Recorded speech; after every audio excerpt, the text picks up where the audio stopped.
है।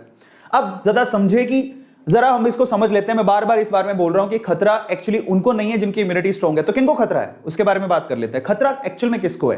तो खतरा स्पेशली उनको है जिनकी इम्यूनिटी वीक है, जिनमें रोग प्रतिरोधक क्षमता जिनके शरीर की वीक है, वो हाई रिस्क पर है। इसीलिए अपनी इम्यूनिटी में बार बार बोला गया अपनी इम्यूनिटी पे ध्यान दो, अपनी इम्यूनिटी पे ध्यान दो। ऐसे पेशेंट इससे ज्यादा इन्फेक्ट होंगे।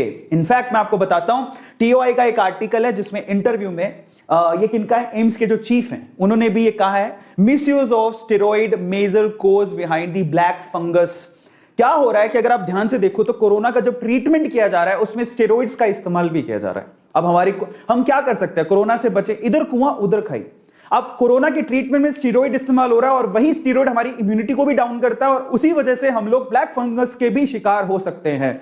तो हम लोग इधर कोरोना से बचें तो उसके लिए स्टेरॉइड लेना पड़ेगा, स्टेरॉइड का ट्रीटमेंट है, अलग अलग तरह से स्टेरॉइड को लेना पड़ेगा। लेकिन अगर स्टेरॉइड लेते हैं तो उससे इम्यूनिटी डाउन होती है और अगर इम्यूनिटी डाउन हुई तो वहां पर ब्लैक फंगस का भी खतरा बढ़ेगा अगर हमने हाइजीन का ध्यान नहीं दिया तो, साफ सफाई का ध्यान नहीं दिया तो। समस्या बड़ी है, ठीक है, अभी दिख नहीं रही है लेकिन वो बड़ी है। इसके अलावा कौन कौन रिस्क पर है? Specially patient with recent organ transplant.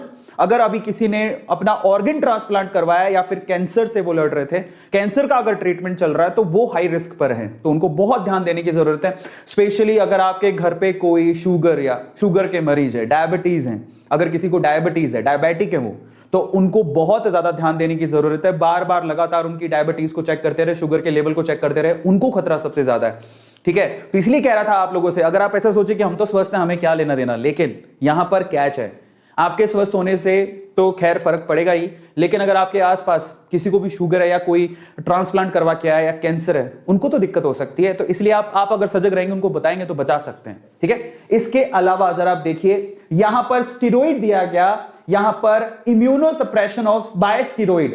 कई बार होता है हमें ट्रीटमेंट के लिए क्या करना पड़ता है, इम्यूनो सप्रेशन करना पड़ता है, वो भी स्टेरॉइड के थ्रू। लेकिन जो स्टेरॉइड ले रहे हैं बेसिकली उनको इसका खतरा काफी ज्यादा है। और इसके अलावा सबसे इंपॉर्टेंट चीज जरा समझिए, जो कोरोना की वजह से या किसी और वजह से जो भी है, सांस के संबंधी कोई भी बीमारी अगर आपको, और अगर आप हॉस्पिटलाइज हैं, स्पेशली कोरोना जो भी इस वक्त चल रहा है, ठीक है, वो जो एक रेस्पिरेटरी प्रॉब्लम है स्पेशली, अगर उस वजह से आप हॉस्पिटलाइज हैं तो वहां से भी आपको फंगस, ब्लैक फंगस होने का खतरा है, ब्लैक फंगस से इंफेक्टेड होने का खतरा है।